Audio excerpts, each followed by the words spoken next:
All right. Bobby Bottle's back. We got another soccer special. We've got soccer specialist Adam back on the show. Adam, thanks for joining us. Bottles, buddy. It's great to be back. We got Always a some Euro. pleasure. We got some Euro talk to go through today. We're through the group stages. We're into the Sweet 16. I don't know what that's called in soccer. I guess it's just called the Sweet 16 or the knockout Yeah. phase, I guess. It's called the round of 16. It's less The round. catchy than March Madness. Unbelievable. I mean, I should know seeing as I'm sitting here drinking a Heineken and now I'm a soccer specialist, but I don't. Um, So let's talk before we get going on the Sweet 16, as I'm calling it. Let's talk about the group stage. So obviously, the most impressive team, as everybody's saying, has been Italy. What do you have to say about Italy so far?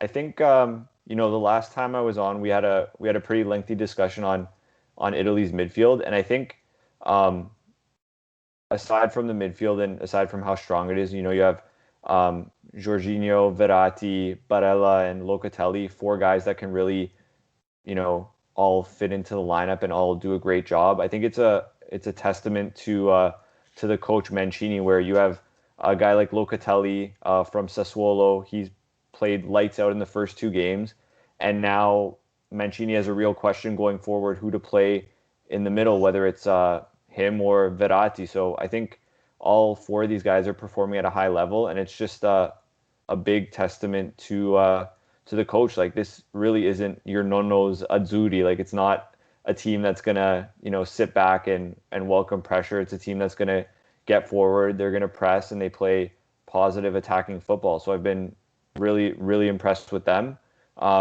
Obviously, a lot of the pundits are knocking Italy for not playing anyone, but I mean, Turkey was everyone's dark horse, including mine, before the tournament, and they handled them pretty well. And even teams like Switzerland and Wales, like, they're not easy games. Like, you're in a Euro Cup, there's all 32 teams deserve to be there, right? So there's no easy games. I think Italy dealt with their business well, and it's going to be an interesting ride going forward. I've always said this. I don't know why teams get knocked for this. Listen, they put somebody in front of you, you knock them down. I mean, if these were ties or losses, then you totally get to bang on them. But they've won three games. I mean, let's not go crazy. I think there's one interesting thing though, is that I think back to some of the Italy teams in the past. It's funny that soccer kind of your team almost mirrors your society, where you had Brazilian soccer is kind of like the samba soccer. It's fun, it's offensive, it's wild. You have Germany that's just wildly efficient. England that's tough and gritty. Yet you have Italian soccer, which is I can't remember the term that they use for the Italian defending. Catenaccio. Catenaccio, and you have that kind of style of how that's how they were back in the Roman days. It was a system of defense, and yet the times that they've won or times that they have success, 2006 they kind of went forward a little bit more, and 2012 in the Euros they kind of went forward a little bit more. It's good to see them playing this style. Do you think though that this might catch up to them, kind of going against their normal defensive system? Honestly, I think that this Italy, and again, credit to the coach, they're a very well drilled side, and they sort of play like a club team, in the sense that everyone knows where they have to be, everyone knows their roles are, and you don't always get that on the international stage. So I think definitely that this team can keep this up going forward. And you know what, like, one of their strengths is their goalie, right? And Donnarumma hasn't really been tested through the group stage, and the defense really hasn't been tested. Like, they haven't really conceded much. Obviously, as the opponents get better, that's going to change. But I don't see a reason why Italy can't keep this up going forward. I'm a little worried about the center backs. A little bit, they had the Bale's chance that they've had a few minor breakdowns, but outside of that, if they continue to play going forward, they continue to push the other teams up the field.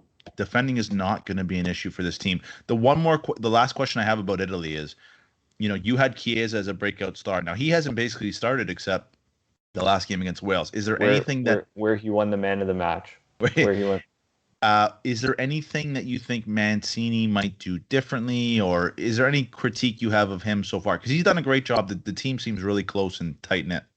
Honestly, I think in a tournament like this, where you're playing a maximum of 7 games, you sort of have to go with whoever's in form, right? And that's why Chiesa took a back seat in the first two games to Berardi, because he was coming into the tournament doing really well. He had a bunch of goal contributions in the friendlies leading up, And when a guy's playing that well, you can't really um, put him on the bench. But that being said, having a guy like Chiesa coming off the bench that can bring energy, he can bring sort of a direct path to goal in the knockout stages, like that's going to be really, really valuable. Even like I said, with the midfield, right? One of Jorginho, Verratti, Barella, Locatelli is going to sit. So being able to bring one of those guys on, in the knockout stages is incredible. And we haven't even talked about it, but maybe Italy's best player in the group stage, Leo Spinazzola, who's been phenomenal. Like the left back, he's easily been the best left back in the tournament, and he's just, you know, showing a different side of Italian football, and an attacking side, and a side that likes to get forward. It's a great problem to have when you have too many guys that are in form. Is in form? That's the right term for soccer. The last thing I'll say about Italy, because this is not an Italian pod, we got to move on. But I've never seen them have this much fun. It looks like they're having like a grand old time out there. Yeah, no, they're. It looks like they're a really tight knit group. I don't know if you saw the Yeah, Instagram video of them with yeah, the boom box outside of the hotel after the group yeah. stage. I Like, did. and I think Insigne or Bonucci, one of those two, said it that in the last decade, with all the stuff that's gone on with the national team, it's not a group that has always been this Yeah. tight. So it's good that everyone's coming together and they're having a good time, and hopefully it'll lead to some good results as we go forward here. Okay, so just a couple questions now about the rest of the teams. Who else has impressed you? Who is disappointed? Give me a team or two and a team or two. I think a team that's impressed me. I think I got to go back to our first pod. I think Sweden's been really impressive. I think what they've been able to do, especially without a talismanic figure like Zlatan, having Isak step up and Forsberg step up, and actually winning a group with Spain. Like they've been probably one of the surprises of the tournament.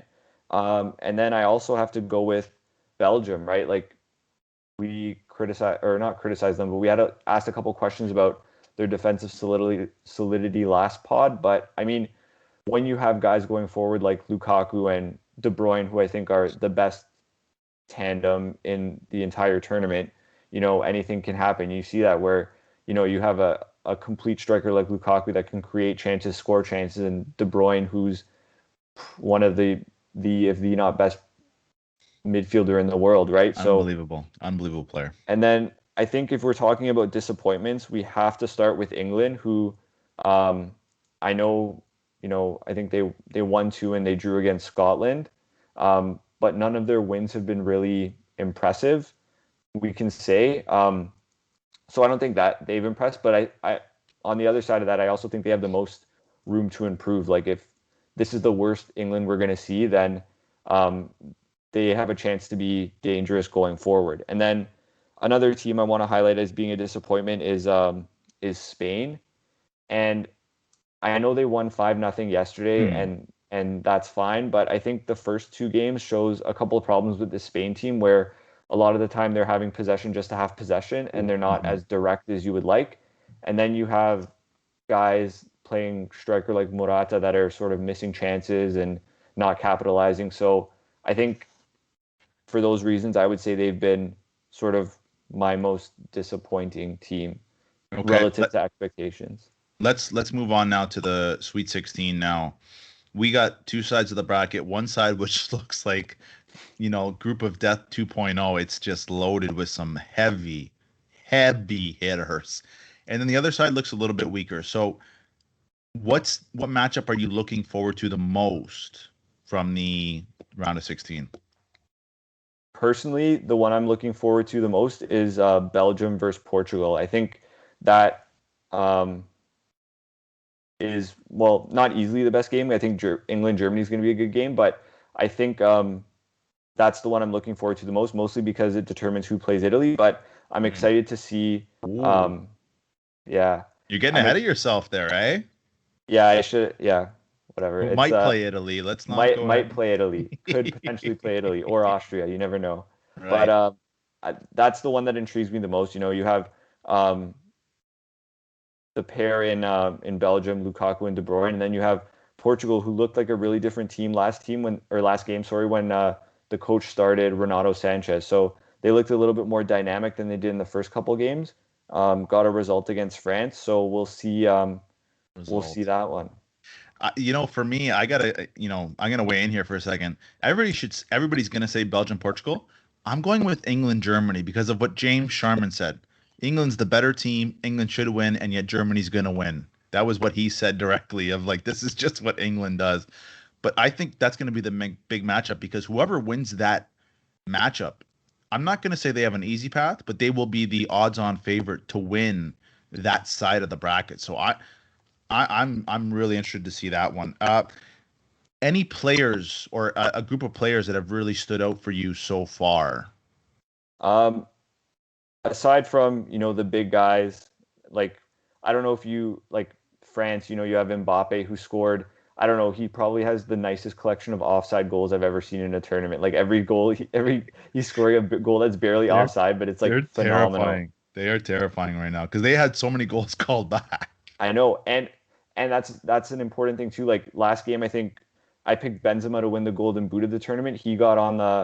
He opened his account with a couple goals against Portugal, so I think he's going to be really important for them going forward. But I think in terms of a group of players, I think I have to give a little shout out to my Serie A boys. I think Serie A has scored the most goals in the tournament. I think they've won the most man of the match awards in the tournament. And I think if you look like Lukaku, phenomenal. Even Gosens, who had that unbelievable Mhm. performance against Portugal, he was absolutely unplayable. And then even on the smaller teams like Kulusevski for Sweden, he was like instrumental. I think he had 2 assists last game to put them through against Poland. So I think um, in a league where that's maybe not as well followed, not as probably publicized as the Premier League, it's nice to see those Serie A guys getting a little bit more attention and getting a little bit of the spotlight. And it doesn't hurt that the leading scorer, I think all off of penalties though, has been Ronaldo, who also Only plays in only three, only three of three. the five. Sorry. He's unbelievable. I'm not going to bang on Ronaldo. He's one of my favorites, if not, and still, in my opinion, the best player in the game today. Okay, so now let's go to get out the crystal ball.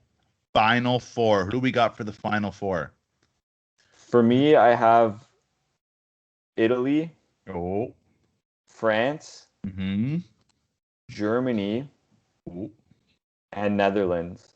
oh. And is there any dark horses sitting around? I don't see it. I mean, I could be wrong. I think on the right side of the bracket, you have I think Sweden that can do something, even like a Wales or Denmark. I think one of those two teams, can come out and get an upset on Netherlands, but I think it's the final four is going to be pretty chalky if I It's gonna had be a to guess. it's gonna be But a I mean, I don't know powerhouse if you want group. to listen to me because I think I threw out my group stage bracket Sunday of the tournament. You have been off with the dark horses this tournament so far. As you said, Turkey. That was a very popular pick for a lot of people. My final four is going to be similar: Dutch, France, Italy. But I'm going to shock the world. I'm going England. I think England finally gets it done. You I think it's still coming home, eh? I think that it's just set up for England and Wembley. I think that's what it is. And if I have a dark horse, this is the team I wanted to take because I didn't want to take the Dutch. Wales, I think, is going to shock a lot of people.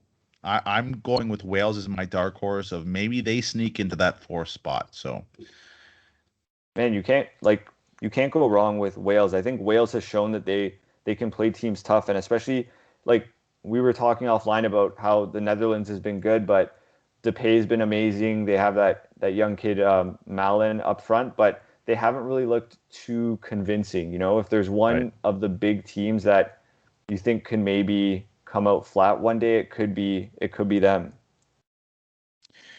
yeah, that's basically where I'm going with. I think Wales could shock the world. But anything else you want to add? Everything else? Anything you want to drop here at the end? No, I think it's really poised to be an exciting round of 16 or Sweet 16, if you want to Yeah, call it that's that. I that's think right. That's we right. we have a lot of good games and we have the potential for a lot of good games in the quarters too. I think this is the part of the tournament where you know big teams are going to have to play other big teams, and we're going to see let the chips fall where they may and see where everyone comes out. I still don't think we've seen the best soccer. I don't think we've seen a lot of these teams at their top form yet. which is one thing I'm looking forward to. No, absolutely. And like I said, England's one of those teams where, like you said, they haven't really shown anything. But if they get going and they can get hot, they can make a real deep run. There's a lot of France. I'm just sitting there like France is just poised, and there's a lot of teams that I'm sitting there going, I still don't think we've seen the best out of you. So it's going to be interesting to see. All right, Yeah, Ad. Yeah. no, Finish up. absolutely. I was Okay, gonna. brother. Go. Yes, Okay, sir. one more thing. Go ahead. No, Stumbling no, at the end that's here. it. I'm done. I promise. Too I'm many done. Heinekens. Sponsor. Never mind. Okay, Ad. Thanks for joining us in the pod. It's always a pleasure to have you. I'm sure we'll talk before the end of the tournament. But if you like the content, you like the pod, smash subscribe, smash the like button.